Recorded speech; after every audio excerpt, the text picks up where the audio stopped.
Bos, beras habis bos, joget solusinya ya. Siapa yang gak kenal dengan Satbor alias Gunawan, tiktokers asal Sukabumi, Jawa Barat. Ya, saat ini sedang bermasalah dengan hukum bersama seorang temannya. Dia sudah ditetapkan menjadi tersangka dan ditahan. Ya, dirinya sudah ditahan oleh Polres Sukabumi, teman-teman ya. Karena diduga keterlibatannya dalam perjudian online ya. Satbor menerima gift, menerima hadiah, menerima reward, bahkan mengiklankan, mengendorse suatu produk yang ada muatannya dengan perjudian online. Nah, ini kan dilarang ya. Dilarang. Nah, jangankan sekelas Satbor ya, teman-teman. Hakim, sekelas hakim, 3 hakim beberapa waktu lalu ditangkap oleh jaksa.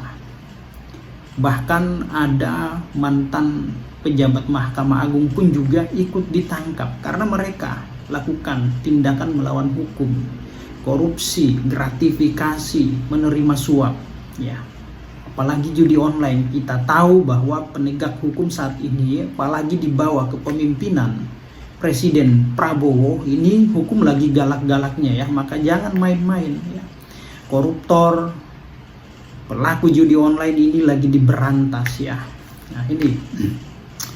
Maka dari itu, saran saya teman-teman semuanya ya, sangat bijaklah dalam bersosial media ya. Boleh cari cuan, boleh cari uang, mudah, praktis, cepat. Yang penting caranya benar ya.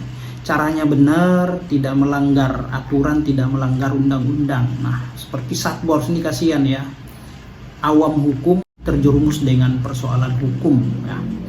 Jadi dia harus mendekam di sel menjalani proses hukum. Nah, jadi Satbor ini ya dijerat dengan pasal 27 ayat 2 Undang-Undang Nomor 1 Tahun 2024 tentang Informasi Transaksi Elektronik atau ITE ya.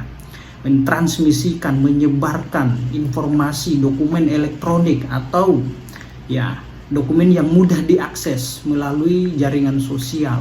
Nah, ini yang disebarkan, ini yang diiklankan, ini yang ditayangkan ya, yang bermuatan dengan perjudian online, di mana tindakan perbuatan Satbor ini bersama temannya diancam pidana maksimal ya, maksimal 10 tahun pidana penjara dan denda paling banyak 10 miliar. Wow, luar biasa teman-teman ya. Ya mau bagaimana lagi ya. Maka dari itu kita harus bijak dalam bersosial media, cari cuan, cari uang, boleh-boleh saja dengan cara praktis, dengan cara mudah, gampang, selama itu berada pada koridor yang benar, tidak melawan hukum. Nah, kalau melawan hukum ya siap menerima dan menanggung resikonya. Nah, itu saya pun juga ya aktif di beberapa sosial media. Saya punya TikTok, saya punya YouTube, Facebook, Instagram, apalagi tuh ya Twitter. Tapi saya sangat bijak ya, karena kita nggak tahu kejahatan-kejahatan di dunia maya, di sosial media, apalagi berbasis teknologi. Wah, ini luar biasa, tiap saat mengancam diri kita. Maka dari itu ya sangat hati-hati. Saya pun juga aktif di TikTok ya, aktif di TikTok, aktif di YouTube. Nah, khususnya di TikTok saya sering menerima tawaran untuk mengendorse suatu produk. Saya menolaknya. Saya hanya fokus membuat konten-konten yang memang bermuatan tentang edukasi mengenai hal-hal yang berkaitan dengan hukum, karena hanya itu yang saya mampu ya, memberikan edukasi, memberikan konsultasi gratis di masyarakat khususnya ya. Dan saya tidak mau aneh-aneh.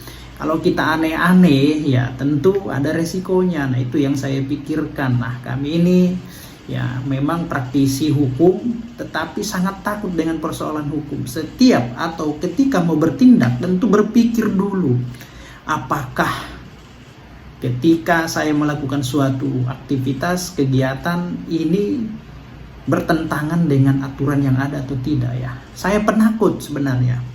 Makanya sebelum melakukan suatu perbuatan, tindakan, saya pikirkan terlebih dahulu, karena saya takut ketika ya apa yang saya lakukan itu mendapat dampak, berimbas terhadap diri saya dan keluarga saya, apalagi masyarakat pada umumnya. Maka dari itu teman-teman, Bapak Ibu semua, ya, terutama teman-teman yang aktif di sosial media, pegiat sosial media, sangat bijak menggunakan sosial media, apalagi bersosmed ya, karena nasib buruk itu tidak ada di kalender. Nah, oke teman-teman, semoga apa yang saya sampaikan bermanfaat.